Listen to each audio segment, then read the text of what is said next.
बिहार की राजनीति में एक बड़ा उलटफेर हो गया। नीतीश कुमार के इस्तीफे के बाद भाजपा के सम्राट चौधरी ने कमान संभाल ली है।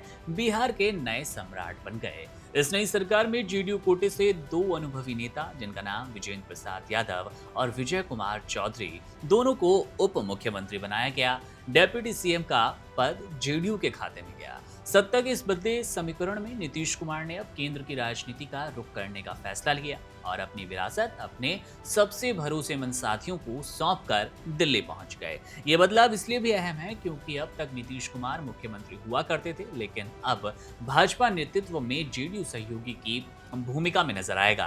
बिहार में सत्ता का पूरा ढांचा अब बदल चुका है। अब तक चली आ रही परंपरा के विपरीत भाजपा के सम्राट चौधरी ने मुख्यमंत्री पद की शपथ ली, जबकि जनता दल यूनाइटेड के दो दिग्गज नेता विजेंद्र यादव और विजय कुमार चौधरी उप मुख्यमंत्री बनाए गए। नीतीश कुमार के दिल्ली जाने के फैसले ने बिहार की राजनीति में एक नए युग की शुरुआत कर दी।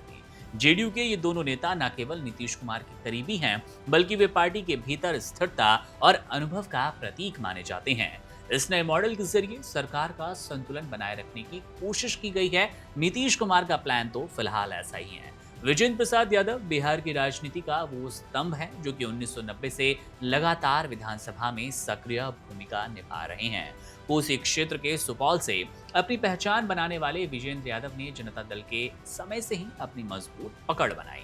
उनकी सबसे बड़ी विशेषता ये कि वे लालू प्रसाद यादव और नीतीश कुमार दोनों के बेहद खास रहे। 1991 में लालू सरकार में राज्य मंत्री बनने से लेकर अब तक लगभग हर सरकार में कैबिनेट मंत्री रहे। 1997 में जब जनता दल टूटा तो उन्होंने शरद यादव का साथ दिया और बाद में नीतीश कुमार के साथ जेडीयू को मजबूती भी।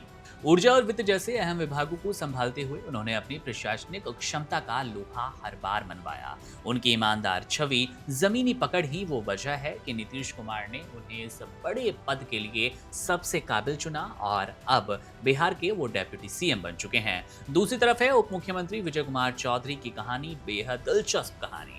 भारतीय स्टेट बैंक की सुरक्षित नौकरी छोड़कर राजनीति में आए विजय चौधरी समस्तीपुर जिले से ताल्लुक रखते हैं। उन्हें 80 के दशक में कांग्रेस के साथ अपने सफर की शुरुआत के लिए जाना जाता है, लेकिन बाद में नीतीश कुमार की नीतियों से प्रभावित होकर जेडीयू में शामिल हो गए। वे जेडीयू का एक प्रमुख भूमिहार चेहरा है और नीतीश कुमार के संकट मोचक भी। विधानसभा अध्यक्ष के रूप में उनका कार्यकाल काफी सराहा गया। संसदीय कार्य, शिक्षा और जल संसाधन जैसे मंत्रालयों में काम करने का उनका एक लंबा अच्छा खासा करियर रहा। अब सरकार चलाने में भी ये अनुभव काम आएगा। विजय चौधरी को नीतीश कुमार का राइट हैंड भी कहा गया क्योंकि वे हर राजनीतिक संकट में उनके साथ मजबूती से खड़े पाए गए। नीतीश कुमार का इन दोनों नेताओं को मुख्यमंत्री बनाना एक सोची समझी रणनीति का हिस्सा माना गया।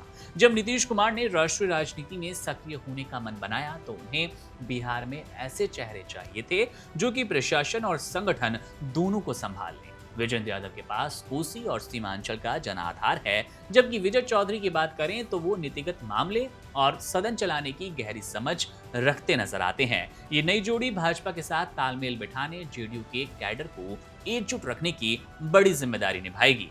2024 और 25 के आगामी चुनाव के समीकरणों को देखते हुए ये सत्ता परिवर्तन बिहार के लिए बहुत निर्णायक साबित होगा। सम्राट चौधरी के नेतृत्व में भाजपा ने अपना पहला मुख्यमंत्री बिहार को दे दिया, जो कि पार्टी के लिए ऐतिहासिक उपलब्धि है। बीजेपी बड़ा भाई बनी। वहीं जेडीयू ने अपने दो सबसे भरोसेमंद योद्धाओं को मैदान में उतारकर ये तो साफ कर दिया कि सत्ता का संतुलन अब भी उनके अनुभवी के हाथों में होगा। बिहार की जनता के लिए यह देखना दिलचस्प है कि अब ये नया मॉडल विकास की गति को आगे कैसे बढ़ाएगा। जेडीयू के ये दोनों नेता अब नीतीश के सियासी उत्तराधिकारी के रूप में राज्य की कमान संभाल चुके हैं। बिहार अब इनके सियासी, आप कह सकते हैं, कद में कितना उफान भरेगा, ये देखना दिलचस्प होगा। बहरहाल बिहार की राजनीति पर इन तीन चेहरों को लेकर आपकी क्या राय है? वो सम्राट चौधरी मुख्यमंत्री हो और इसके अलावा आप दो डेप्यूटी सीएम जिनमें विजय और विजेंद्र का नाम शामिल है, कैसे देख रहे हैं? बिहार की राजनीति कितनी प्रभावित होगी? कमेंट बॉक्स में अपनी राय, अपनी टिप्पणी जरूर कीजिएगा। मेरा नाम है मुकुंद, आप बने रहिए वन इंडिया के साथ। शुक्रिया। Subscribe to One India and never miss an update. Download the One India app now.